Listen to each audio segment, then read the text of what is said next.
The recent rumblings and tremors on the Cape have initiated a slew of humorous memes. But with a third minor quake off the coast of Maine in a week, some residents have become concerned. We spoke with Oliver Boyd, research geophysicist based out of Golden, Colorado, on the recent quakes in our area. Also, sort of what's interesting about the central and eastern U.S. and earthquakes in the North American plate is that, up in New England, the bedrock is competent, and so you can have ground motions that travel great distances, a lot further than they travel in the western U.S. So, you're a lot more likely in New England to feel a smaller earthquake than you would be on the West Coast. Boyd explains the regularity of the occurrence in New England, and a typical small earthquake is more common than people realize. That's certainly going to be felt to pretty large distances. In New England, there are people that'll feel down to magnitude 2 or less, or hear earthquakes less than magnitude 2.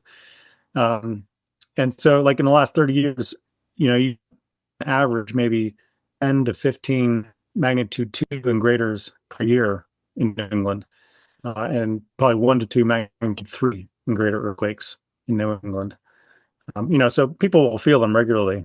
While we can expect small earthquakes in the future, Boyd likes to point out that there's a history of major and sizable quakes in the past. There have been larger earthquakes in New England. There was a Cape Ann earthquake in 1755 that was somewhere around magnitude 6. In 1638, there was a large magnitude 6 earthquake in central New Hampshire. So it's not, unheard of that there are moderate to large earthquakes in the region. They tend to be pretty rare. So like for a magnitude 4 and greater earthquake, you might have them once every 15 years, and you can kind of extrapolate. And so a magnitude 5 or greater every 150, magnitude 6 or greater on average every 1,500 years. So, you can get those larger earthquakes, but they're pretty rare. They just get very rare. According to Boyd, the current infrastructure of the buildings and living units should be able to sustain a sizable earthquake. But Boyd does have some tips on what to do when you feel the ground shaking.